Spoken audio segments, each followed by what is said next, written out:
자, 우리 함께 찬송가 438장입니다. 내 영혼이 은총 입어. 우리 힘차게 우리 박수 치면서 함께 찬양하시겠습니다.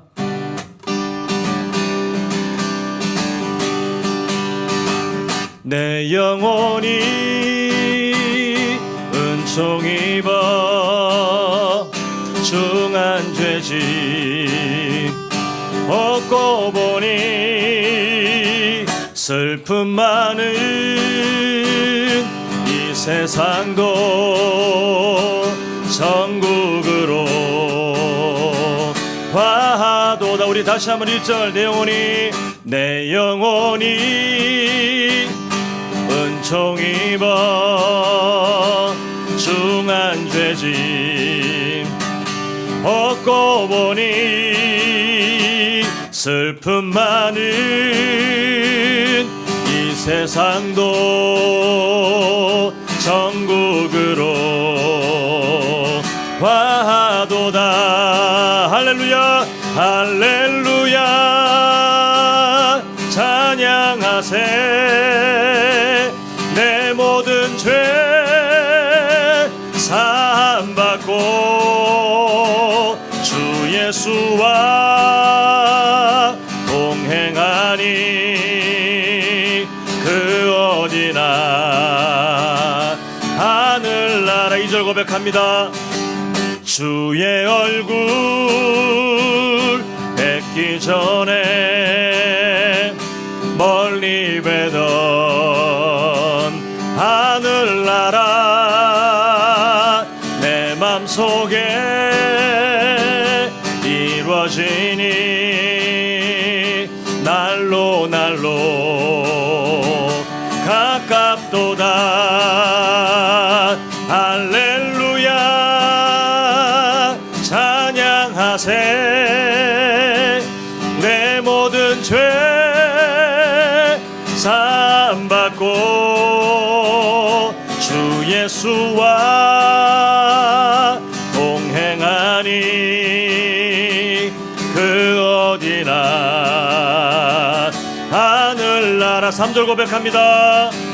높은 산이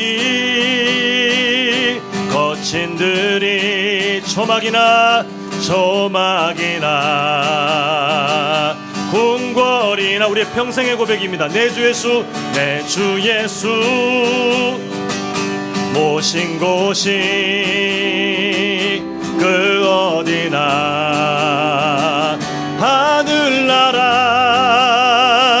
할렐루야 찬양하세. 내 모든 죄 사함받고 주 예수와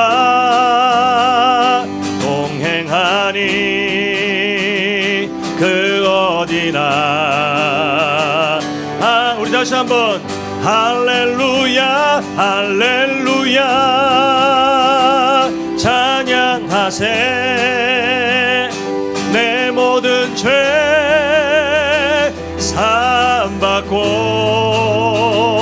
주 예수와 동행하니 그 어디나 하늘나라. 자, 우리 좌우에 계신 분들께 서로 이렇게 축복했으면 좋겠습니다. 이곳이 바로 천국입니다 하면서 인사하실까요? 이곳이 바로 천국입니다. 네, 우리가 함께 고백한 찬양의 그 믿음의 고백처럼 어디에 있든지 주님과 함께 있는 그곳이 바로 우리에게 하늘나라, 또한 우리에게 평안의 자리인 줄 믿습니다. 그 은혜를 허락하신 예수님의 십자가 사랑을 기억하면서 우리 찬송가 524장 힘차게 우리 박수 치면서 함께 찬양하시겠습니다. 고백합니다. 갈 길을 밝히 보이시니 갈 길을 밝히 보이시니 주 앞에 빨리 나갑시다. 우리를 찾는 구주 예수. 우리 다시 한번 갈 길을 밝히 보이시니 갈 길을 밝히 보이시니 주 앞에 빨리 나갑시다. 우리를 찾는 구주 예수. 고도라 하시네. 죄악 벗은 우리 영혼은 기뻐 뛰며 주를 보겠네. 하늘에 계신 주 예수를 우리 다시 한번 죄악 벗은 우리 영혼은 기뻐 뛰며 주를 보겠네. 하늘에 계신 주 예수를 영원히 섬기리. 2절입니다. 우리를 오라 하시는 말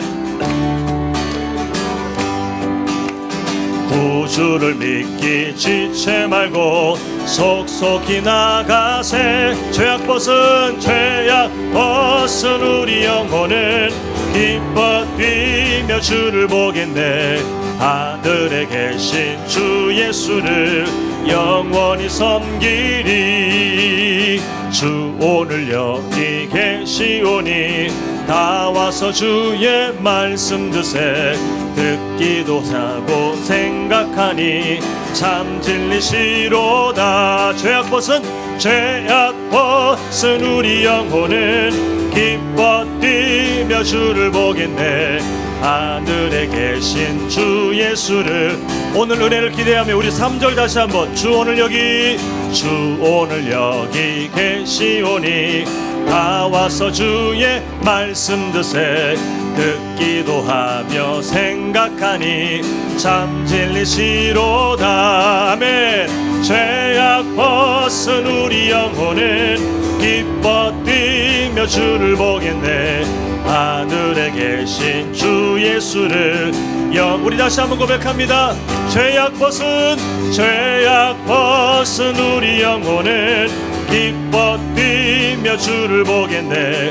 하늘에 계신 주 예수를 영원히 섬기리.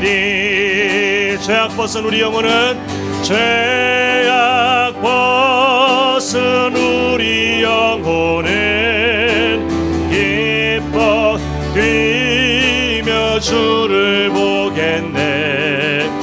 하늘에 계신 주 예수를 영원히 이어서 고백합니다. 꽃들도 구름도 바람도 넓은 바다도 찬양하라 예수를. 하늘을 울리며 노래해 나의 영혼아. 은혜의 주 우리 다시 한번 고백합니다. 꽃들도 구름도 바람도 넓은 바다도 찬양하라 예수를. 하늘을 울리며 노래해 나의 영혼아. 은혜의 주 우리 함께 선포합니다. 이곳에 생명샘 솟아나 눈물 골짝 지나갈 때에 오잖아 열매 맺히고 웃음소리 넘쳐나. 우리 다시 한번 우리 공동체를 두고 선포합니다. 이곳에 생명샘 솟아나 눈물 골짝 지나갈 때에 뭐잖아 열매 맺히고 웃음소리 넘쳐나리라. 꽃들도 구름도 바람도 넓은 바다도 찬양하라 예수를. 하늘을 울리며 노래해 나의 영혼아. 은혜의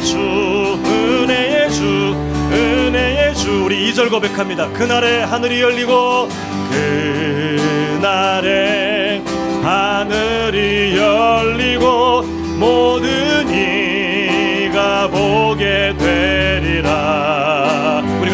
고대합니다. 마침내 영광의 주가 오시리라. 꽃들도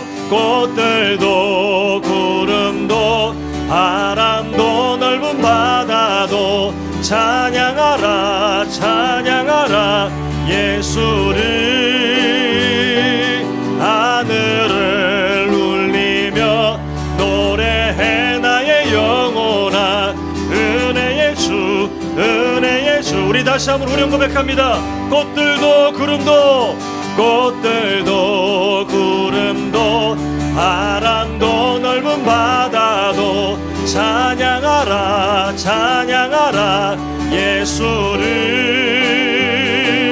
하늘을 울리며 노래해 나의 영혼아 은혜의 주 우리 이어서 고백합니다. 내 진정 소원이 내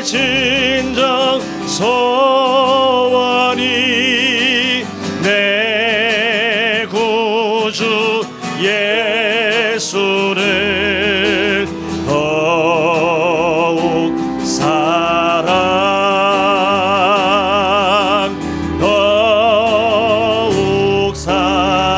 우리 1절 고백합니다. 내 구주 예수를 내 구주 예수를 더욱 사랑.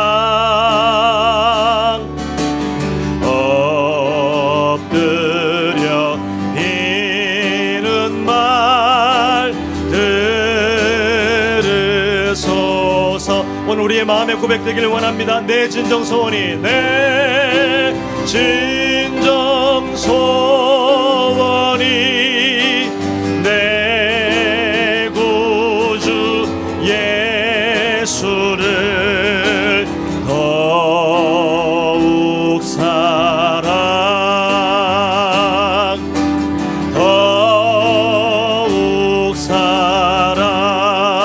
2절 고백합니다. 이전엔 세상 나 기뻤어도 지금 나의 기쁨은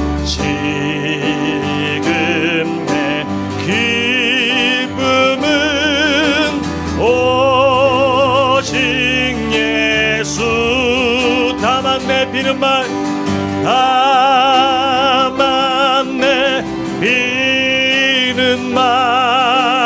내 구주 예수를 더욱 사랑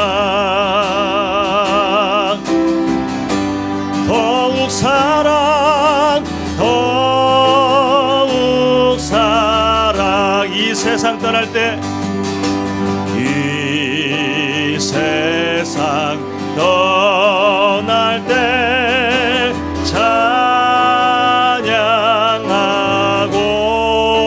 찬양하고 숨질 때 하는 말 이것일세. 우리의 간절한 소망이 이것입니다. 다만 내 비는 말 내 구주 예수를 더욱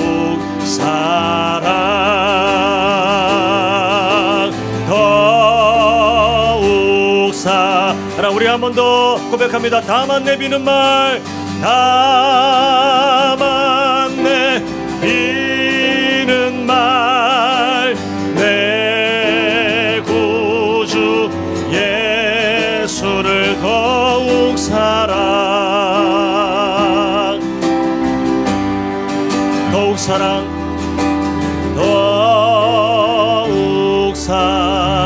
우리 3자매 고백합니다. 더욱 사랑 더욱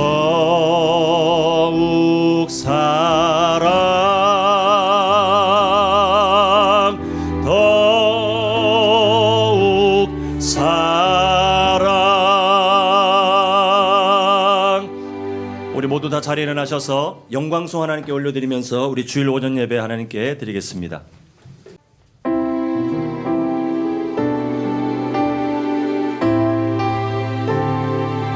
우리 1절 고백합니다. 무명이어도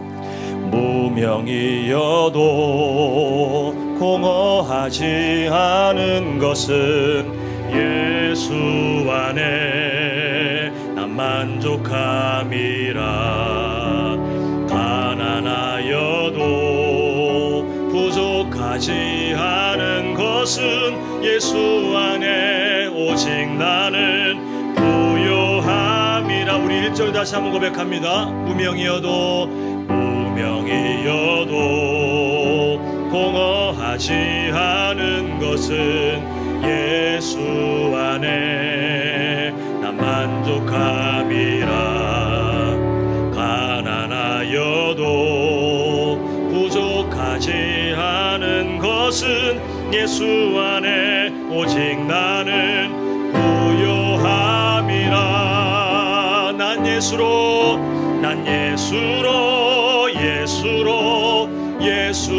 충만하네. 난 예수로 충만하네. 난 예수로 충만하네. 영원한 왕 내 안에 살아계시네. 우리 한 번 더 고백합니다. 난 예수로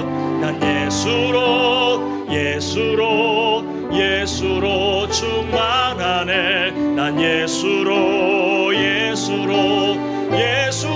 충만하네. 난 예수로 충만하네. 영원한 왕 내 안에 살아계시네. 영원한 왕 살아계십니다. 영원한 왕 내 안에 계시네.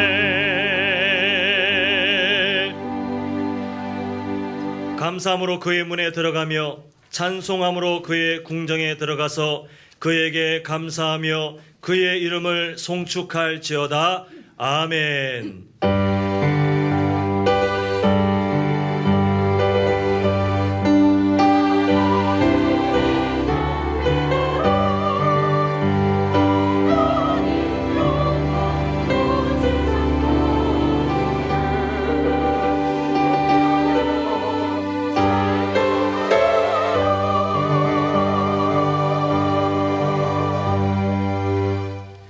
사랑의 아버지 하나님, 우리의 삶이 하나님의 은혜 가운데 있기에 오늘도 하나님께 예배하는 사람이 될 수 있고, 오늘도 어떤 삶을 살았던 다시 한번 예수님의 십자가 사랑을 의지하며 그 은혜 보좌 앞으로 담대히 나아갈 수 있음을 믿습니다.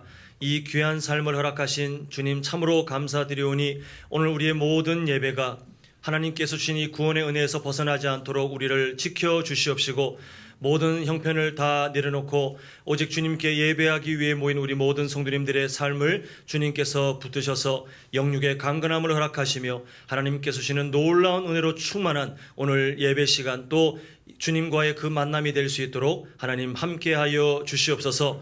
예수님의 이름으로 기도합니다. 아멘. 우리 함께 교동문 7번 시편 13편 우리 함께 교도가도록 하겠습니다. 여호와여, 어느 때까지니까 나를 영원히 잊으시나이까? 주의 얼굴을 나에게서 어느 때까지 숨기시겠나이까? 나의 영혼이 번민하고 종일토록 마음에 근심하기를 어느 때까지 하오며, 내 원수가 나를 치며 자랑하기를 어느 때까지 하리까? 여호와 내 하나님이여, 나를 생각하사 응답하시고 나의 눈을 밝히소서. 두렵건대 내가 사망의 잠을 잘까 하오며, 두렵건대 나의 원수가 이르기를 내가 그를 이겼다 할까 하오며, 내가 흔들릴 때 나의 대적들이 기뻐할까 하나이다. 나는 오직 주의 사랑을 의지하여 사오니 나의 마음은 주의 구원을 기뻐하리이다. 내가 여호와를 찬송하리니 이는 주께서 내게 은덕을 베푸심이로다. 아멘. 우리 함께 사도신경으로 신앙 고백하겠습니다.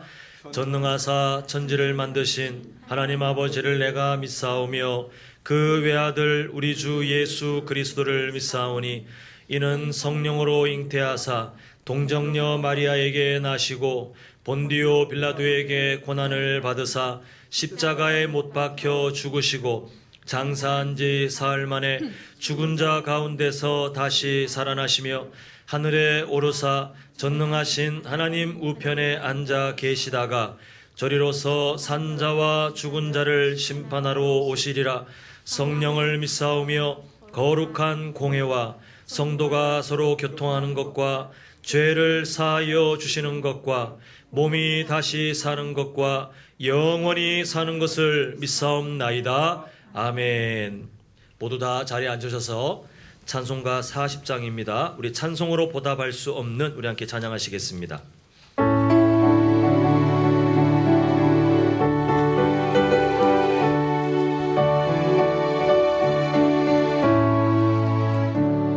찬송으로 보답할 수 없는 큰 사랑 주님께 영광 할렐루야.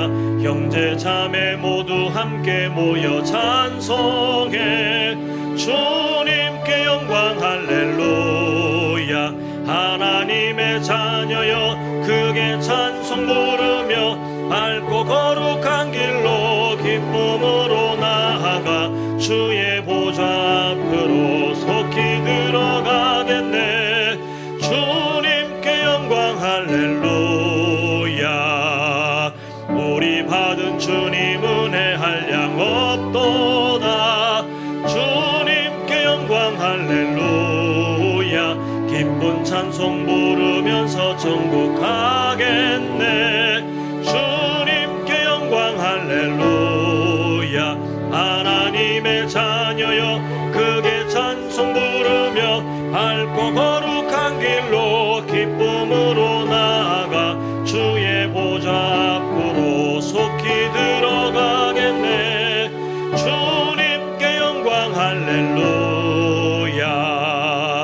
잠시 후에 우리 모두 주를 보겠네. 주님께 영광 할렐루야.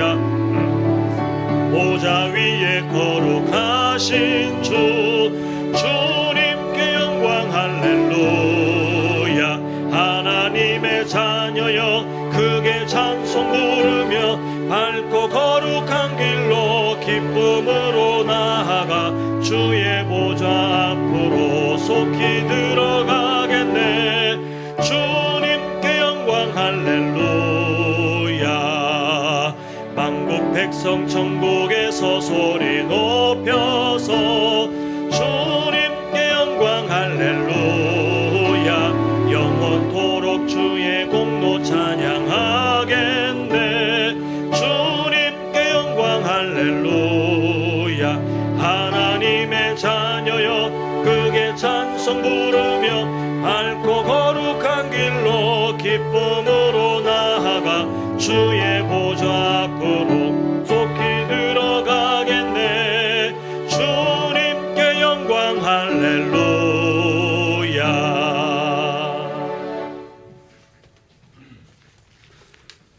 영원토록 찬송 받으시기에 합당하신 하나님 아버지, 하나님의 크신 능력과 존귀와 영광을 높이 찬양합니다.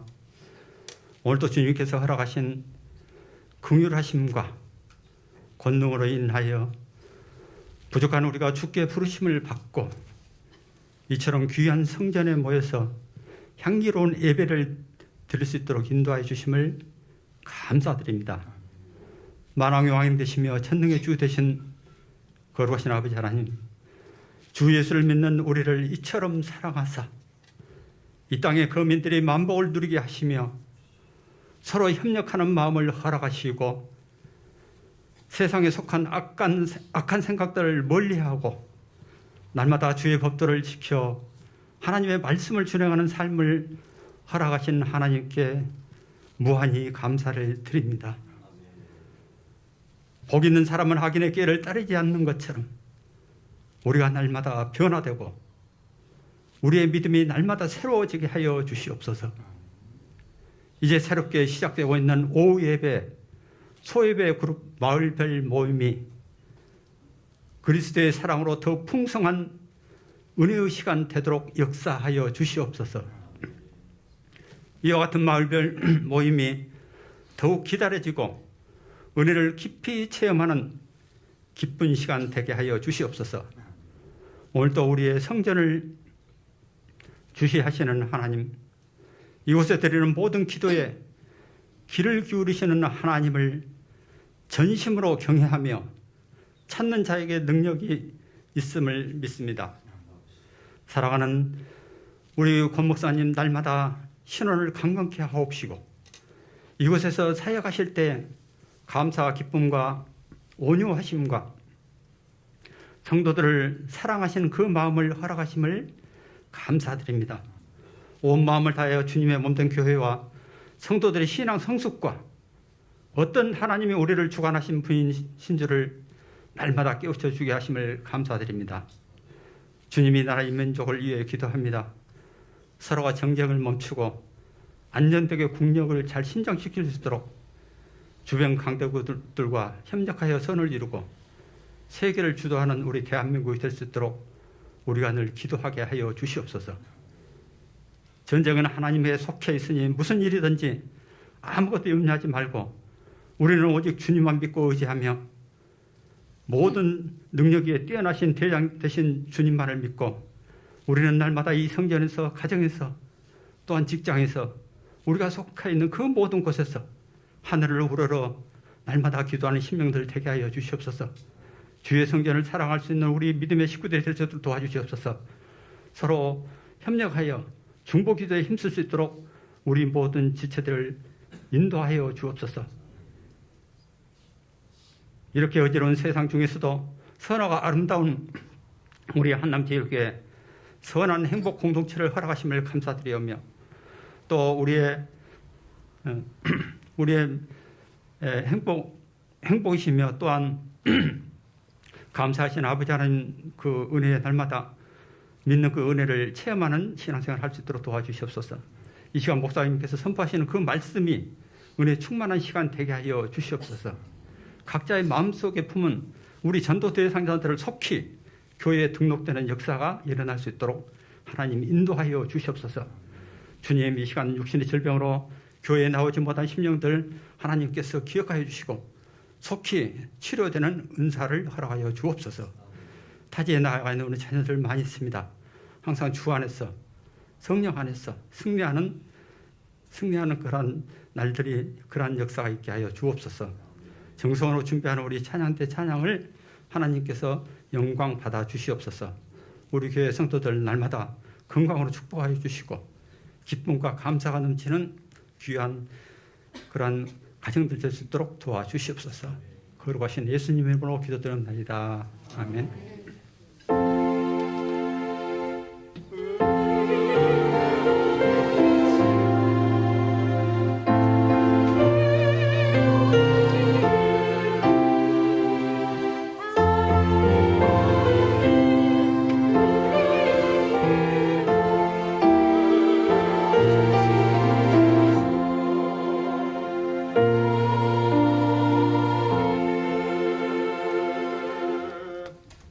오늘 함께 나눌 말씀은 사무엘상 12장 23절, 24절 우리 두 절입니다. 사무엘상 12장 23절, 우리 24절 두 절을 제가 한 절 읽고 우리 성도님들 한 절 읽고 서로 교도하겠습니다. 나는 너희를 위하여 기도하기를 쉬는 죄를 여호와 앞에 결단코 범하지 아니하고 선하고 의로운 길을 너희에게 가르칠 것인즉 너희는 여호와께서 너희를 위하여 행하신 그 큰 일을 생각하여 오직 그를 경외하며 너희의 마음을 다하여 진실히 섬기라. 아멘.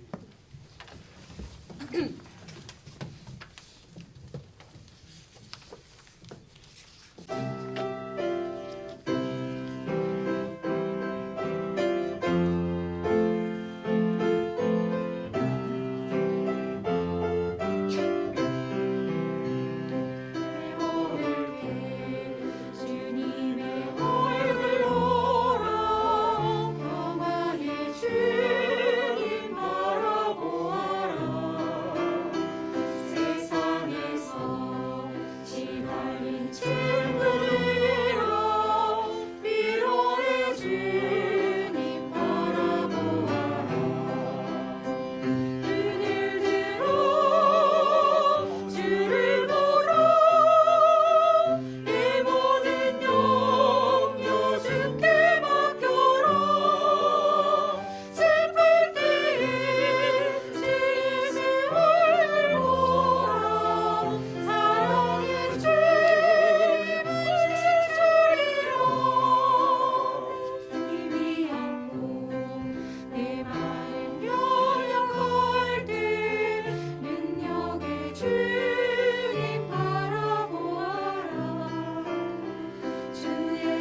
네, 우리 좌우에 계신 분들 또 앞뒤에 계신 우리 믿음의 동력자들께 오늘 찬양의 가사를 마음에 담아서 주님의 평안을 누리길 원합니다. 손 한번 축복하시겠습니다. 주님의 평안을 누리기 원합니다.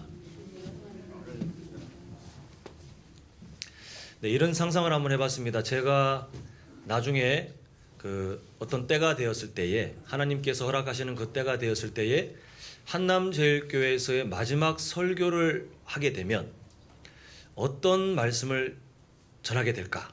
또 그때 기분은 어떤 기분일까? 사실 전혀 모르겠습니다. 그런데 한번 이게 상상을 해본 적이 있습니다. 이렇게 한 자리에서 꾸준히 사역하시고 또 일하시고 하신 분들이 우리가 은퇴하신 분들 또 퇴직하시는 분들이 우리 주변에 계시는데 그 삶을 보면서 문득 그렇게 상상이 됐어요.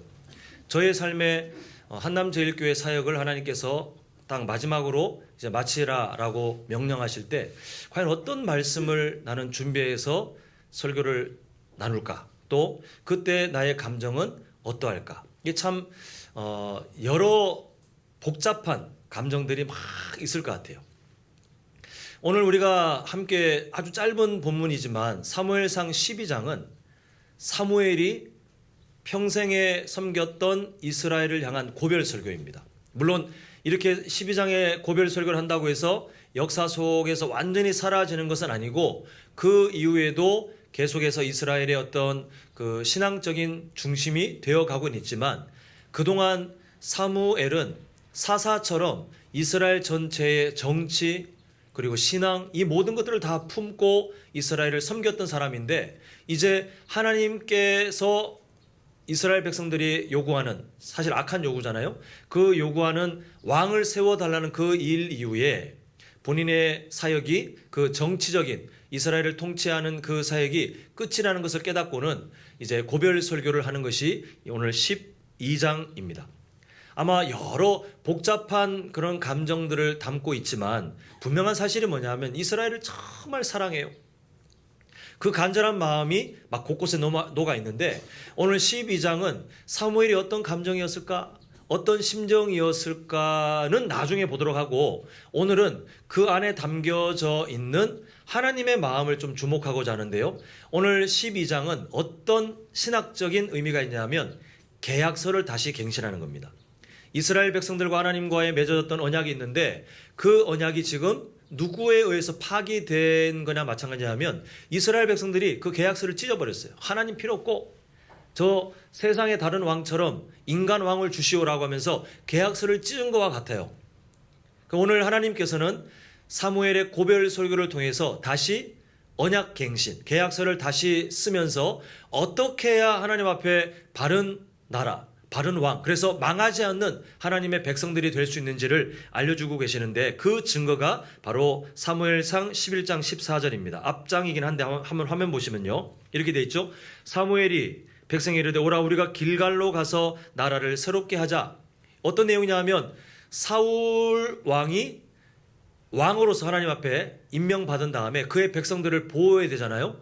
그래서 열심히 왕으로서의 직무를 감당하고 하나님이 승리하게 해주셨습니다. 그 이후에 이 일이 마무리되면서 사무엘이 이렇게 요청하는 것이 오라 우리가 길갈로 가서 나라를 새롭게 하자. 마치 어떻게 오해할 수 있냐면 이제 왕이 세워졌으니 사울 왕을 중심으로 그전의 나라는 버려버리고 사울 왕을 중심으로 이제 수도도 옮기고 나라 이름도 바꾸고 새롭게 짜잔 이렇게 하자처럼 보이지만 여기서 새롭게 하자, 나라를 새롭게 하자로 번역된 히브리어는 어떤 의미가 있냐 하면 뭔가 잘못된 거, 원래 온전했는데 망가진 거, 이거를 다시 회복하자, 다시 고치자 이런 의미가 있습니다. 지금 새롭게 하자의 의미는 하나님 앞에 이스라엘 백성들이 악한 요구를 했잖아요. 그렇게 하나님이 거듭 경고했음에도 불구하고 필요 없습니다. 나는 당신 필요 없고 인간 왕, 눈에 보이는 덩치도 좋고 매력적인 다른 나라와 같은 그런 왕을 주시오라고 했던 그 악한 마음들을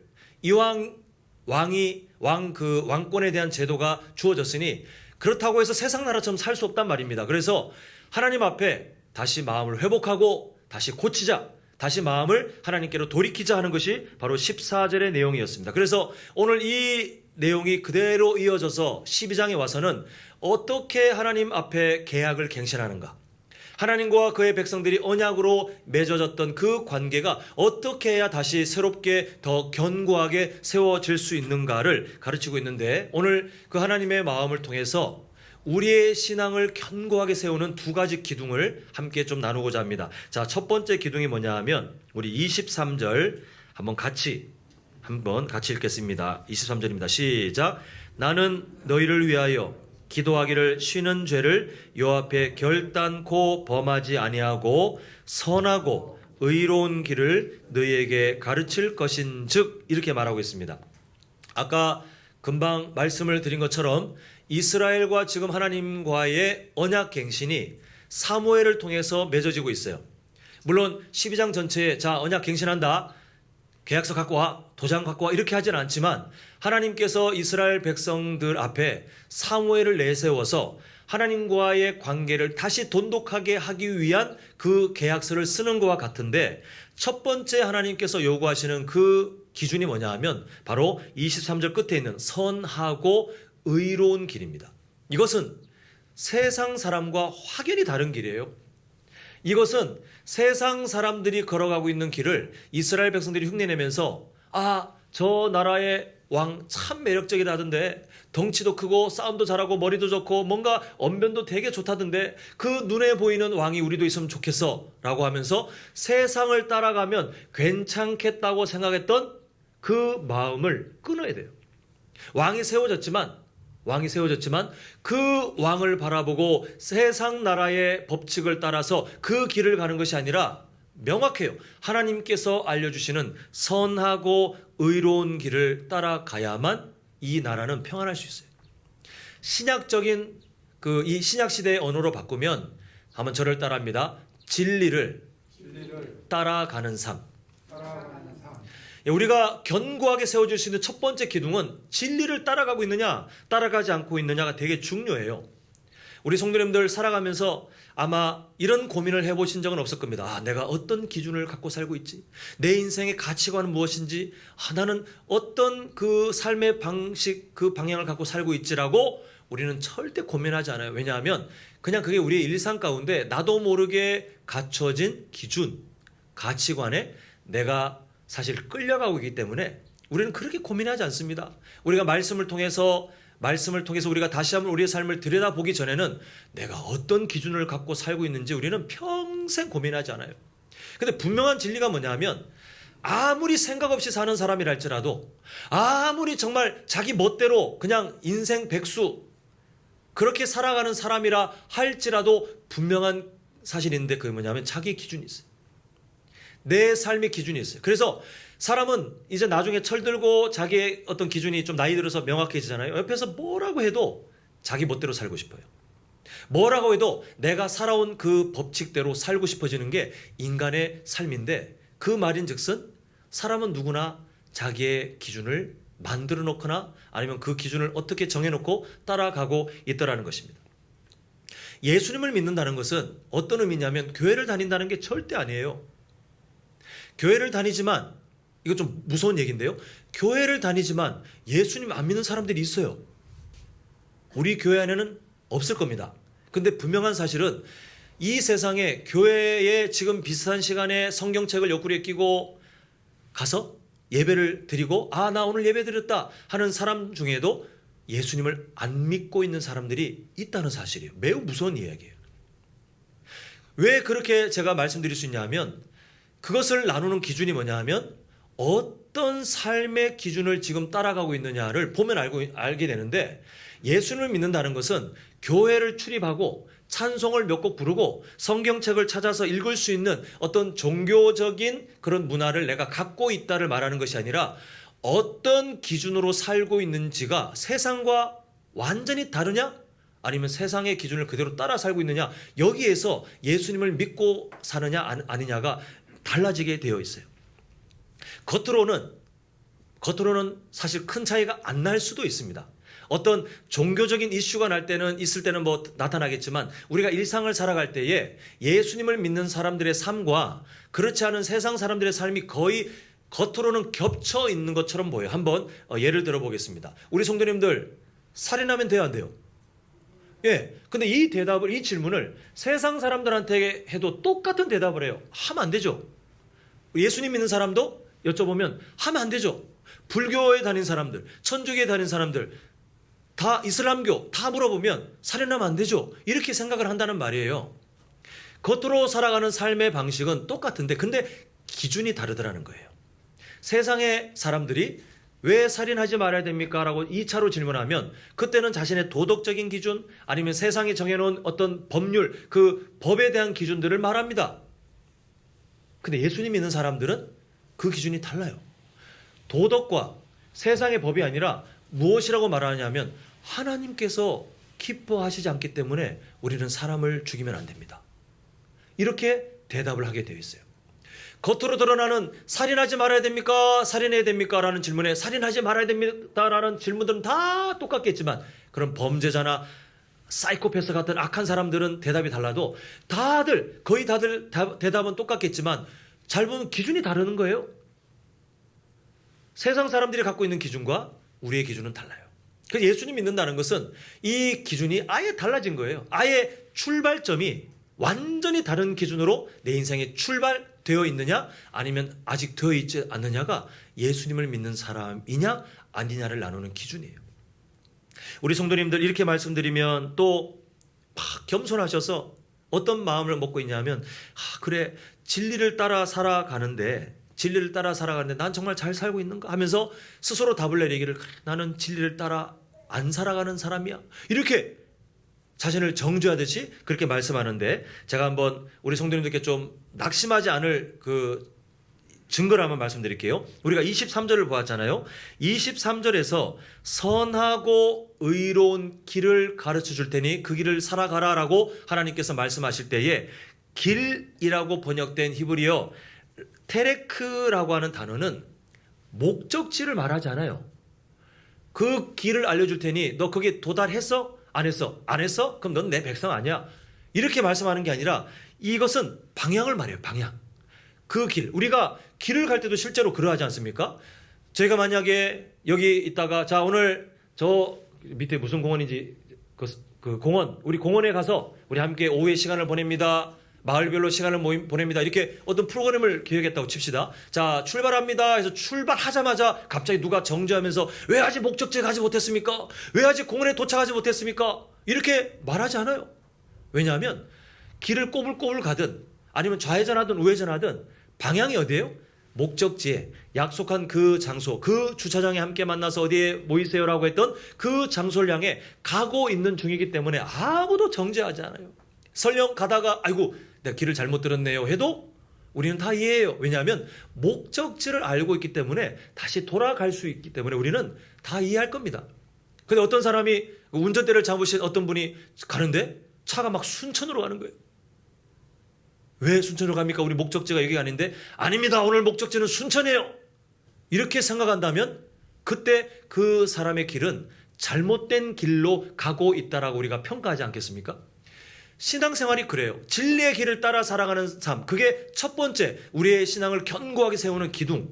건물마다 기둥이 있고 그 기둥이 무너지면 건물이 무너지는 것처럼 우리의 신앙생활에 절대로 흔들리지 말아야 될 기둥이 있고 반대로 그 기둥이 견고해지면 우리의 신앙생활도 건강하게 세워지는 기둥이 있는데 그 첫 번째는 바로 진리를 따라가는 삶이라고 말씀드렸습니다. 근데 그 삶은 테레크. 길이에요. 방향이에요. 방향.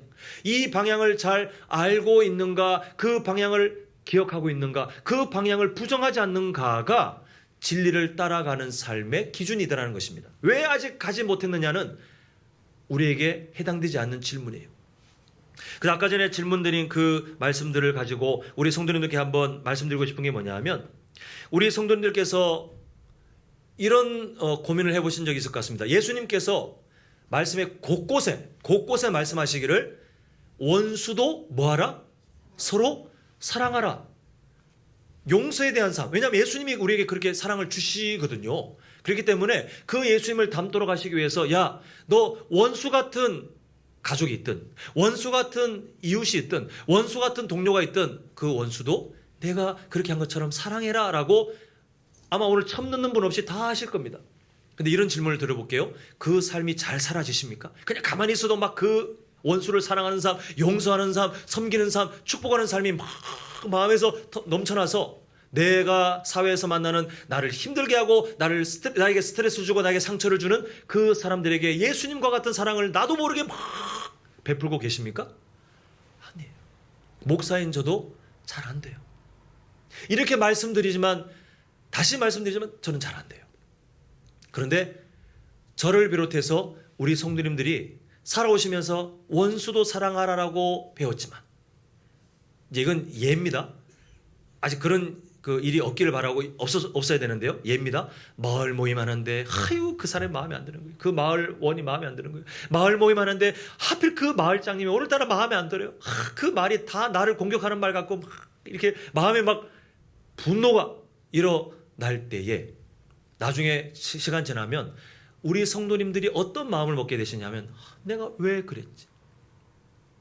분명히 예수님께서 그렇게 살지 말라라고 하셨는데 내가 왜 그랬지라는 생각을 하게 되실 거예요. 이게 바로 테레크예요. 테레크. 선하고 의로운 길을 가르쳐 주실 때 우리가 그 목적지를 알고 가는 거예요. 근데 내가 잠시 갈림길에 아이고 잘못 길을 들었다가 다시 깨닫는 거예요. 아, 내가 갈 방향이 이게 아닌데 이게 아닌데. 그래서 우리는 실수하지만 세상 사람들이 있잖아요. 원수도 사랑하라는 삶을 고민 안 해요. 절대 고민하지 않습니다. 그냥 자기가 원하는 감정대로 살아요. 그런데 여기 계신 우리 성도님들은 예수님께서 말씀하신 원수도 사랑하라는 삶을 예수님 수준으로 완전하게 완성시킨 적이 아직 없으시겠지만 그러나 분명한 사실은 그 방향을 알고 계시잖아요. 그래서 오늘 말씀에 의하면 그 방향을 알고 계시고 지금도 서툴지만 그 길을 향해 걸어가고 계시기 때문에 선하고 의로운 길을 걸어가고 계시는 그래서 첫 번째 기둥 진리를 따라가는 삶을 이미 살고 계시는 귀한 인생이라는 사실을 꼭 말씀드리고 싶어요. 그러므로 우리 성도님들 난 이제 뭐 내 마음대로 살아야 되지 이런 마음이 드신다면 그분은 테레크의 길을 안 걷고 있는 거겠죠. 우리는 이렇게 말씀드린다고 해서 성도님들이 그냥 뭐 내 마음대로 살겠지 아무도 그렇게 생각하지 않고 그래 내가 하나님의 말씀 그 방향 그 길이 나를 인도하시는 그 방향을 내가 잘 따라가도록 고민하고 다시 힘써야 되겠다 아마 이런 마음을 가지실 거예요.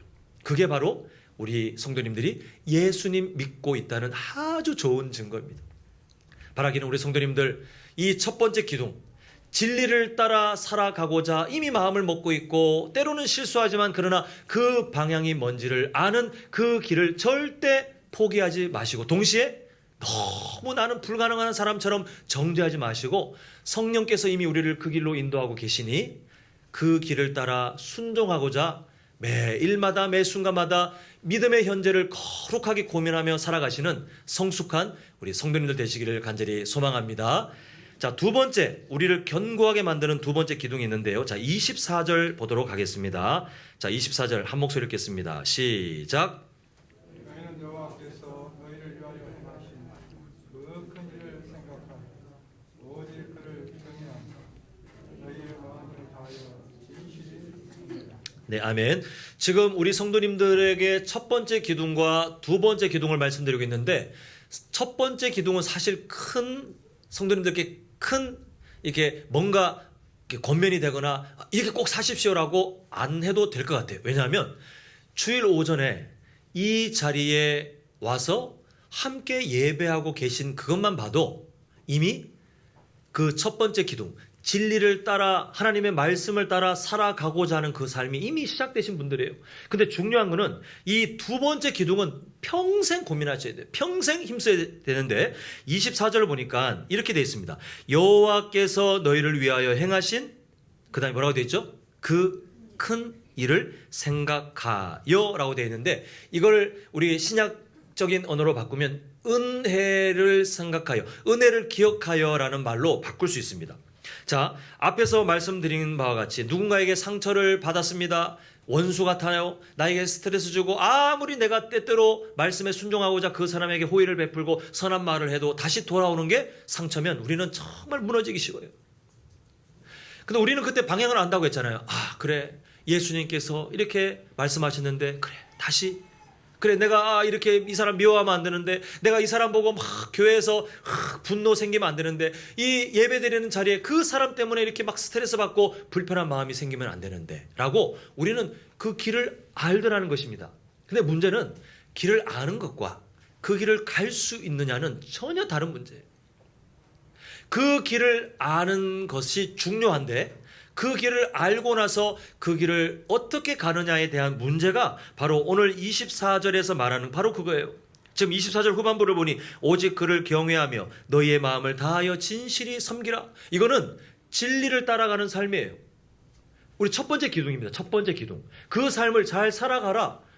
이 삶을 사는 것이 중요하죠. 그런데 그것을 살기 위해서는 바로 앞에 있는 여호와께서 너희를 위하여 행하신 그 큰 일을 생각하여 그렇게 살아가라라고 고면하고 있는 것처럼 우리가 진리를 따라 그 방향을 따라 살아갈 때에 그냥 가만히 있는다고 살아가는 것이 아니라 우리가 그 삶을 살 수 있도록 하나님이 우리에게 힘을 주시는데 그 힘이 뭐냐 하면 하나님이 주신 은혜를 우리 마음에 간직하는 만큼이에요. 그 지금 이 이스라엘 백성들에게 하나님께서 주신 큰 일이 뭡니까? 노예였습니다. 그런데 이스라엘 백성들이 가만히 자신들의 정체성을 생각할 때 이제는 내가 노예가 아니라 하나님의 은혜 가운데 내가 지금 자유를 누리고 있네. 그리고 노예가 아니라 하나님과 언약을 맺은 하나님의 백성으로 내가 살고 있네. 우리가 떠돌이가 아니라 하나님께서 약속하신 이 땅, 약속의 땅에서 우리가 살고 있네. 우리는 정말 부족하지만 하나님 앞에 엎드려 기도하고 그 은혜를 구하고 살았더니 과거에 하나님께서 우리의 대적들을 막아주시고 또 이른 비와 늦은 비로 먹고 살 수 있도록 하나님께서 은혜를 베푸셨네. 내 삶을 지금까지 있게 하시고 지금도 붙드시며 앞으로도 지키시는 그 큰일을 생각합니다. 그 다음에 결론이 어디로 가냐면 이제 24절 뒤에 있는 그를 경외하는 삶이 그때 되어지는 거예요. 그리고 너희의 마음을 다하여 진실히 섬기라라는 삶이 그때 그 은혜가 채워지는 만큼 되어진다는 것입니다. 오늘 우리의 삶에도 마찬가지예요. 우리가 하나님께 받은 그 은혜를 잊지 않고 살아갈 때에 그 은혜가 우리 삶에 충만해질 때 그때 우리는 하나님의 말씀이 우리에게 가르치는 방향을 살게 되어 있어요. 우리 성도님들이 아무리 주일마다 거울을 쳐다보고 다짐하면서 하나님 오늘도 나에게 원수와 같은 사람이 있다 할지라도 내가 정말 상처받은 나에게 상처를 준 그 성도님이 내 곁에 있다 할지라도 내가 그분을 예수님처럼 사랑하고 축복하고 정말 전심으로 섬기겠습니다라고 결단한다고 될 것 같습니까? 천만의 말씀이에요. 되지 않아요. 절대 되지 않아요. 근데 될 수 있는 비결은 하나님께서 주신 은혜가 내 안에 충만해지잖아요. 그러면 내가 감정을 막 다스려가지고 억지로 쥐어짜듯이가 아니라 그 사람을 사랑할 수 있는 힘이 생기고 그분을 품을 수 있는 힘이 생기고 그분을 섬길 수 있는 좋은 지혜들과 마음의 방향들이 내 삶에 막 솟구치게 되어 있어요. 오늘 우리가 이 삶을 한번 나눌 때에 예전에 한번 사도행전을 통해서 이 말씀을 비슷하게 설명드린 적이 있는데 다시 한번 기억했으면 좋겠습니다. 자, 화면을 보시면 사도행전 4장 34절 그 중에 가난한 사람이 없으니 이는 밭과 집 있는 자는 팔아 그 판 것의 값을 가져다가 자 35절 사도들의 발 앞에 두매 그들이 각 사람의 필요를 따라 나누어 줌이라. 말씀드렸잖아요. 인간의 이기심으로는 절대로 이루어질 수 없는 일입니다. 이스라엘 백성들이 하나님의 언약으로 하나님의 말씀으로 그렇게 살아간다라고 암송하고 자신들이 알고 있는 율법임에도 불구하고 한 번도 실현된 적이 없었어요. 근데 초대교회 때 왜 실현되었습니까? 이 사람들이 막 갑자기 주식이 대박 나가지고 부동산이 갑자기 값이 올라서 아니면 뭐 내가 어디에 투자했는데 아니면 로또를 샀는데 돈이 대박 나가지고 그냥 선심 쓰듯이 아 이거 가난한 사람들 먹고 떨어지시오 이렇게 던져준 것이 아니에요. 본인들의 삶도 있어요. 본인들의 살아갈 삶의 형편이 분명히 있습니다. 그런데 그것들을 작게 나눠서라도 나머지를 다른 사람들을 위해서 기꺼이 헌신하는 말도 안 되는 일이 왜 일어났느냐. 자 33절 보겠습니다. 사도들이 큰 권능으로 주 예수의 부활을 증언하니 그 다음에 뭐라고 되어 있어요? 무리가 무엇을 받아요? 큰 은혜를 받아 그 다음에 이어지는 내용이 그거예요. 그 중에 가난한 사람이 없었다. 각 사람의 필요를 따라서 모두가 함께 헌신해서 어려운 사람들을 도와줬더니 경제적으로 어려운 사람이 초대교회에 단 한 사람도 없었다. 이런 말도 안 되는 일이 일어나더라는 것입니다. 아무리 협박해도 아무리 다짐해도 마음에서 우러나서 자신의 재산을 뚝 잘라가지고 다른 사람을 위해 써주십시오라는 일이 아예 불가능한 일인데 되었던 것은 은혜가 충만했을 때였어요. 사도들이 그 초대교회 사람들에게 제발 좀 구제헌금 하십시다. 제발 좀 지갑을 좀 여세요 라고 말 한 번도 안 했어요. 33절에 그렇게 되어 있지 않습니까? 사도들이 큰 권능으로 뭘 증언했냐 하면 그냥 예수님의 부활, 예수님의 그 십자가의 은혜, 그것을 증언했을 뿐인데 그때 받은 은혜가 다른 삶의 방향으로, 다른 진리를 따라 살아가야 할 삶으로 살아갈 수 있는 힘이 되었고, 그것 때문에 초대교회가 변화되어 천국처럼 모두를 섬기고 모두의 사랑이 넘쳐나는 귀한 공동체가 된 것을 보게 됩니다. 우리의 삶도 통일해요. 우리의 삶도 통일해요. 하나님께서 우리에게 주신 큰 일, 그 일의 은혜를 우리가 마음속에 담고 그 삶이 나에게 충만하면 우리는 말씀이 우리를 향해 이렇게 살아가야 한다, 이렇게 살아가야 한다, 이렇게 살아가야 한다라고 수많은 마치 나를 옥죄는 것 같은 그런 어떤 기준들이 있었다 할지라도 이제는 그 은혜가 충만하는 만큼 살아갈 힘이 생겨버려요. 내가 막 억지로 막 쥐어짜듯이 그냥 이악 물고 마음에도 없는 그런 삶을 사는 것이 아니라 하나님께서 바라시는 그 삶을 향해 은혜가 충만해지면 그 삶을 기쁨으로 살아가고 싶어지고, 그 삶을 살아갈 때에 메마른 심령이 되는 것이 아니라 살아갈 마음에 힘이 생기고, 그리고 그 삶을 살아가며 누가 기뻐하시는지에 대한 분명한 신앙의 이해를 가지고 자신의 삶의 보람을 느끼며 살아가는 진짜 능동적이고 힘이 있는 신앙생활을 살게 되더라는 것입니다. 하나님께서 우리 성도님들에게 주신 큰 사랑이 무엇입니까? 우리가 잘 아는 요한복음 3장 16절, 하나님이 세상을 이처럼 사랑하사 독생자를 주셨으니 이는 그를 믿는 자마다 뭐 하지 않게 하시려고요? 멸망하지 않게 하시고 영생을 얻게 하려고 하셨는데, 우리는 이 성경 구절을 암송을 하지만 이 일을 이루기 위한 하나님의 결단, 하나님의 계획의 그 무게를 우리는 다 느끼기는 힘들어요. 저에게 딸이 있는데 제가 다른 사람을 살리기 위해 제 딸을 헌신한다? 아니요. 저는 다른 사람을 희생해서라도 제 딸을 살릴 거예요. 저는 그렇게 살아갈 겁니다. 그게 아버지 된 자의 마음 아니겠어요? 근데 하나님은 반대예요.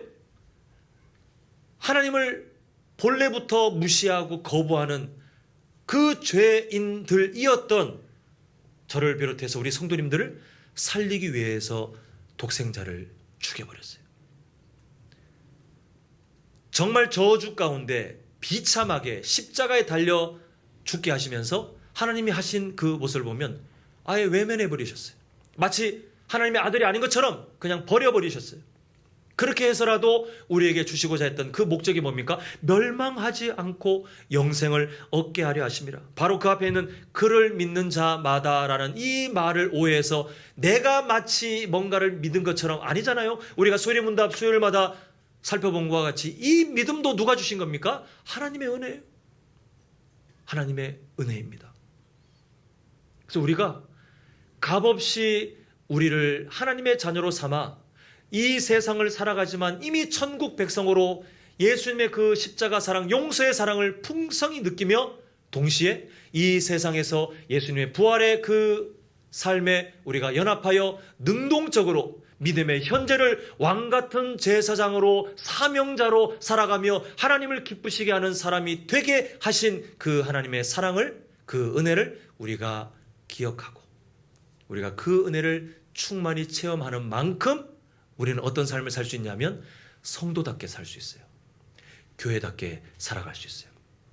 진리를 따라가는 그 삶을 우리는 한 걸음 더 한 걸음 더 살아갈 힘을 얻게 되더라는 것입니다. 사랑하는 성도 여러분, 꼭 명심하셨으면 좋겠어요. 이 구원의 감격, 하나님께서 우리에게 독생자 예수 그리스도를 통하여 확증해 주신 그 구원의 감격에서 우리가 멀어지는 순간 우리는 다 교회답지 않은 교회가 될 겁니다. 우리가 멀어지는 순간 우리는 다 성도답지 않은 성도가 될 거예요.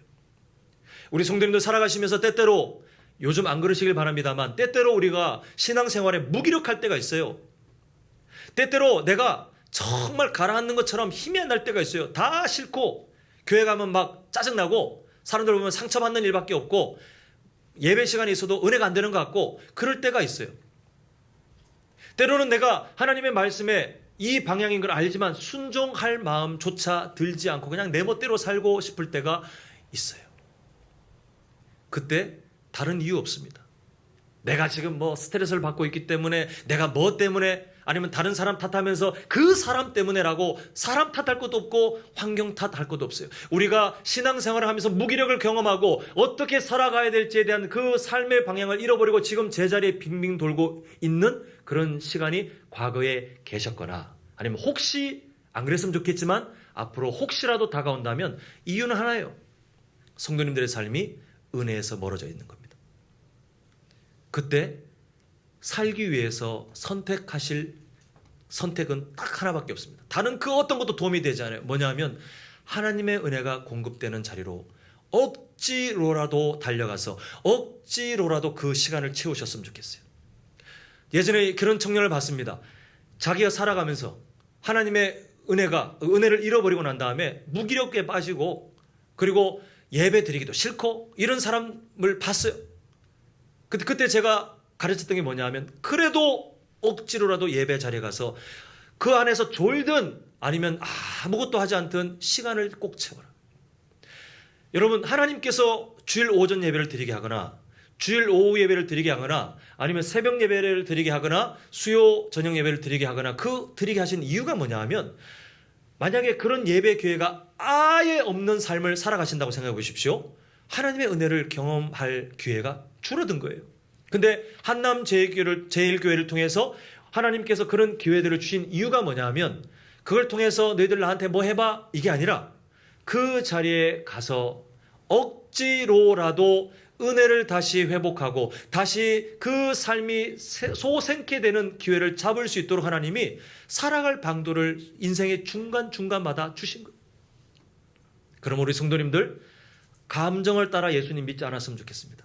그래서 주일날 오셔서 정말 집중 안 되고 정말 마음이 힘들어서, 아니면 그 삶 일주일을 돌아봤을 때 이게 자신의 삶이 부족하여 예배 드리기조차 싫을 때가 있거든요. 그런 마음이 든다 할지라도 정말 얼굴에, 이게 세상 말이긴 하지만 얼굴에 죽을 상을 하고 앉아 계신다 할지라도 하나님 앞에 은혜가 공급되는 자리에 설령 그날 와서 그 삶이 다 회복되지 않는다 할지라도 그 시간을 꼭 채우셨으면 좋겠어요. 그래야 살아요. 그래야 소망이 있습니다. 만약 우리 성도님들 와가지고 막 인상 쓰고 계시거나 아니면 오셔서 일주일의 삶이 피곤해서 이게 졸음이 계셔도 괜찮아요. 저 아무런 말씀 안 드리고 그 어떤 원질도 하지 않겠습니다. 왜냐하면 저도 예전에 그런 경험이 있어요. 제가 신학생일 때, 부끄러운 말이지만 전도사인데도 막 삶에 어떤 분노가 있어가지고요. 근데 채플 시간에 출석 때문에 억지로 가가지고 막 앉아있는데 찬양도 안 불렀어요. 말씀 전하시는 목사님 계신데 저는 눈 감고 있었어요. 지금 생각하면 부끄러운 일이지만, 그런데 그 자리에라도 있게 하신 것이 하나님의 은혜였고, 거기에서 다시 제 삶이 회복될 수 있는 실마리가 열렸어요. 만약 그 자리에도 안 갔다면 정말 저는 돌아갔을지도 모르겠어요. 사랑하는 성도 여러분, 우리는 다 마찬가지입니다. 진리를 따라가는 삶이 뭔지 알고 있지만 우리의 힘으로 절대 못 삽니다. 우리가 살아온 신앙의 연륜으로 살아가지 못하고 우리의 직분으로 그 삶이 보장되지 않아요. 우리는 어떤 사람이든 현재의 하나님의 은혜에 내가 얼마큼 가까이 가 있는지, 하나님의 은혜가 공급되는 시간 가운데 내가 얼마큼 내 시간이 투자되고 있는지, 그리고 그 시간을 얼마큼 사모하는지에 따라 우리는 그 길을 가느냐, 아니면 허덕이며 억지로 가느냐, 아니면 아예 멈춰 있느냐가 결정되는데, 정말 간절히 바랍니다. 우리 성도님들은 하나님의 은혜를 더 사모하시고 더 누리고 더 충만해지셔서 이 세상 가운데 진리를 따라가는 그 삶, 예수님 믿고 완전히 달라진 그 구별된 삶을 힘들게 살아가는 것이 아니라 매 순간마다 은혜로 기쁨으로 살아가시는 귀한 인생 되시기를 간절히 소망합니다. 기도하겠습니다. 사랑의 아버지 하나님, 하나님과의 언약을 파기시킨 이스라엘 백성들을 하나님이 사랑하셔서 다시 한번 사무엘을 통하여 언약을 갱신하시며 당부하고 명령하신 그 말씀을 통하여 우리의 신앙생활이 견고하게 되고 우리의 교회가 교회답게 되는 그 두 가지 중요한 신앙의 법칙, 진리를 따라가는 삶이 되어야 되고, 그리고 그 길은 오직 하나님의 은혜로만 살아갈 수 있다는 그 삶을 다시 한번 살펴보았습니다. 아버지 하나님, 우리 성도님들 이미 그 삶을 살고 계신데 우리의 삶이 그런 두 가지 기둥으로 세워져 있다는 것을 다시 한번 명확히 이해하며, 또한 그 삶 가운데 무엇을 우리가 회복하고 더 견고하게 다시 다듬어야 될지 말씀을 통하여 깨닫게 하셔서 하나님이 기뻐하시는 은혜를 의지하며 하나님께서 주시는 그 은혜를 따라 살아가는, 그래서 하나님께서 기뻐하시는 믿음의 현재를 잘 살아가는 영적 승리를 누리는 우리 모든 성도님들, 또 우리 교회가 될 수 있도록 주님께서 함께하여 주시옵소서. 예수님의 이름으로 기도합니다. 아멘. 네, 헌금인 위원들 자리해 주시고요. 우리 예수님을 의지하는 그 겸손한 마음으로 찬송가 93장 예수는 나의 힘이요, 우리 힘차게 함께 찬양하시겠습니다.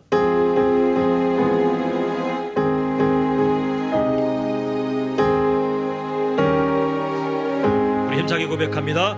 예수는 나의 힘이요, 내 생명 되시니 구주 예수 떠나 살면 죄 중에 빠지리.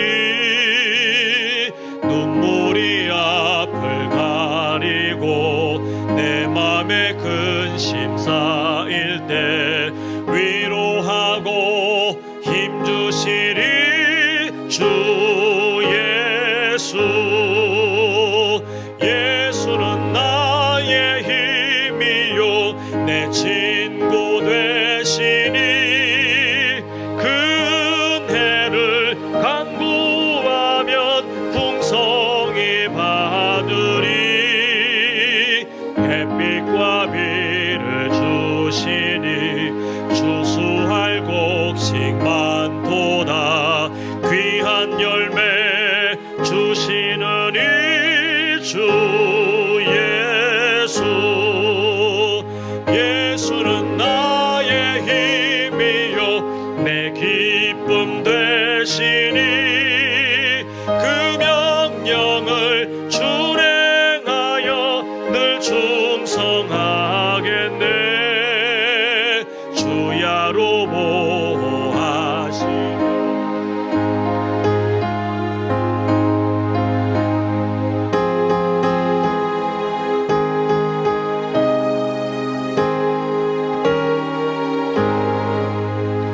예수는 나의 힘이요, 내 소망 되시니 이 세상을 떠나갈 때 본 영생 얻으리.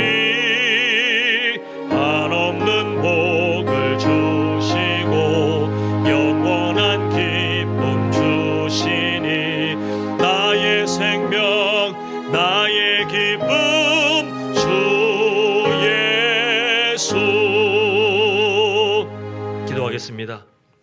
아버지 하나님, 우리 성도님들 우리의 힘 되시며 기쁨 되시고 소망 되시는, 또 우리의 유일한 구원의 근거 되시는 예수님 앞에 그 은혜를 감사하며 예배하는 우리 성도님들의 삶을 이미 주님께서 받으신 줄 믿사오니, 아버지 하나님, 앞으로도 이 신앙의 고백이, 이 믿음의 고백이 날로 날로 풍성해지고 삶을 향하여 또 세상을 향하여 선포될 수 있도록 아버지 하나님께서 함께하여 주시옵소서. 우리 성도님들 오늘도 빈손으로 오지 않고 귀한 예물 드리며 나아갑니다. 주님 드려진 11조 감사헌금, 1,000번째 헌금, 건축헌금, 또 성경헌금과 차량 도서 구제헌금과 신방 감사헌금, 생일 감사헌금으로 또 하나님 앞에 간절한 간구의 제목으로 드리는 그 귀한 예물들 아버지 하나님께서 기쁘게 받아 주시옵시고, 드려지는 손길이 절대 부족하거나 마르지 않도록 삶의 형편도 책임져 주시옵시고, 영육의 강건함을 허락하시며 아버지 하나님, 이번 한 주간도 믿음의 길을 갈 수 있는 은혜 충만한 삶, 또 믿음의 동력자들을 만날 수 있는 그 만남의 복을 풍성히 허락하여 주시옵소서. 예수님의 이름으로 기도합니다. 아멘.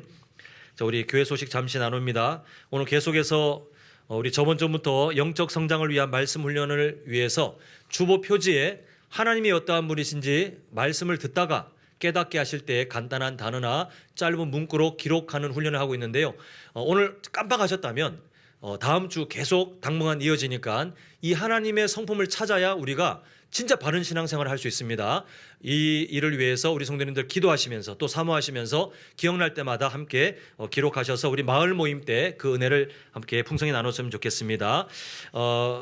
추수감사 주일이 다음 달 20일인데 우리가 이번 추수감사주일은 좀 특별하게 온 세대 연합 예배로 드리긴 하는데 앞에 타이틀이 붙었습니다. 뭐냐 하면 한 영혼을 위한 우리 추수감사 온 세대 연합 예배로 준비합니다. 그래서 우리가 크게 세 가지 비전을 함께 나누겠는데요. 먼저 한 해 동안의 삶, 뭐 최근의 삶도 마찬가지입니다만 감사의 제목을 잘 정리하셨다가 함께 우리가 서로 그 제목을 고백하는 그런 시간을 준비하겠고요. 그리고 이게 중요한데 내 마음에 품은 한 영혼, 우리가 연초에 함께 결단하면서 우리 성도님들께서 이 이름들, 우리가 함께 기도하고 있는 기도 제목들에 이 귀한 이름들을 다 적어내셨고 함께 기도하고 있는데 그동안 어떤 일이 있었는지 모르겠지만 우리가 할 수 있는 한 두드리고 할 수 있는 한 전하는 것이 중요합니다. 그래서 우리 성도님들께서 마음에 품고 있는 그 한 사람 거절당하셔도 되니까 우리 이때 초청했으면 좋겠습니다. 우리 가서 함께 추수감사 때 참 여러 특별한 순서들이 있으니까 함께 예배하고 우리가 좀 귀한 시간을 마련했으면 좋겠습니다라고 초청하시고 그래서 우리 함께 모이면 그 한 영혼 한 영혼을 품고 귀한 예배를 드렸으면 좋겠고요. 이때 이 시간을 더 풍요롭게 하기 위해서 무엇을 할 거냐 하면 그날 추수감사 때는 주일 오후 예배를 다른 걸로 대체합니다. 뭐 하냐 하면 마을별로 초청하신 그 한 영혼을 품고 마을별로 다 흩어지셔서 함께 풍성히 식사하고 함께 교제할 수 있는 우리가 지원비를 마련하겠습니다. 물론 교회 예산을 따라서 얼만큼 우리가 도와드리고 힘을 실어드릴지 우리 장로님들과 좀 의논은 해야 되겠는데 어쨌건 함께 초청하신 그분들과 함께 서로 식사를 하고 또 그 이후의 시간에 서로 교제할 수 있는 그런 마을 모임을 통해서 우리가 그 자리가 예배 모임이 될 수 있도록 그렇게 준비하겠습니다. 그래서 기도하시면서 일회성인 행사가 아니라 정말 한 영혼을 우리가 품기 위해서 힘쓰고 또 한 사람이 함께 하나님의 은혜에 다가올 수 있는 귀한 계기가 될 수 있도록 먼저 기도로 도우시면서 우리가 이 귀한 시간을 잘 준비했으면 좋겠습니다. 오늘 식사 때 특별 간식이 있는데 마을마다 어떻게 얼만큼 돌아갈지는 모르겠지만 우리 교회 감나무가 한 두 그루인가요? 세 그루인 걸로 봤는데 하나는 뭐 그냥 거의 안 열렸고 나머지 두 그루가 좀 풍성히 열려서 우리 귀한 섬기미들께서 잘 관리해 주시고 또 이 수확의 계절에 수고해서 따 주셔가지고요. 오늘 점심 때 맛이라도 좀 보시도록 좀 나눈 걸로 알고 있습니다. 그래서 넉넉하게는 다 못 놔두더라도 하나님께서 우리 교회에 주신 이 감나무 함께 맛을 봅니다라는 기쁨으로 또 서로 마을 모임마다 귀한 교제를 하셨으면 좋겠습니다. 우리 다 자리에 일어나셔서 우리 폐회 찬양 드리고 주일 오전 예배 마치도록 하겠습니다.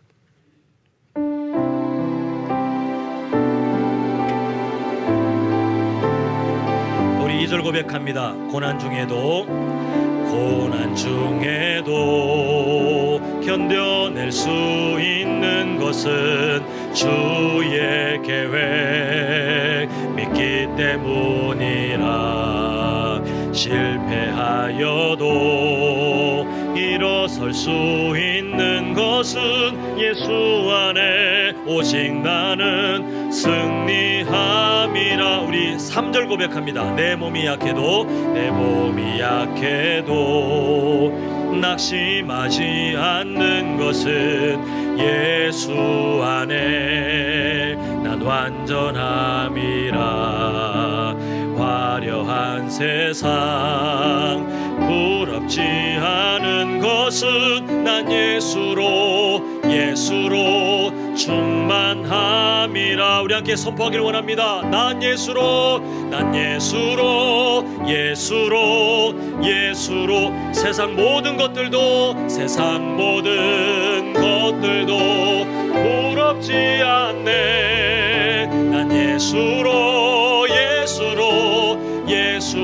충만하네. 영원한 왕 내 안에 살아계시네. 우리 믿음의 두 손 높이 들고 난 예수로 예수로 세상 모든 풍파도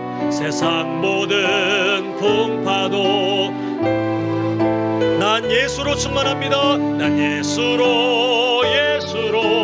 예수로 충만하네. 영원한 왕 내 안에 살아계. 우리 한 주를 축복합니다. 영원한 왕 내 안에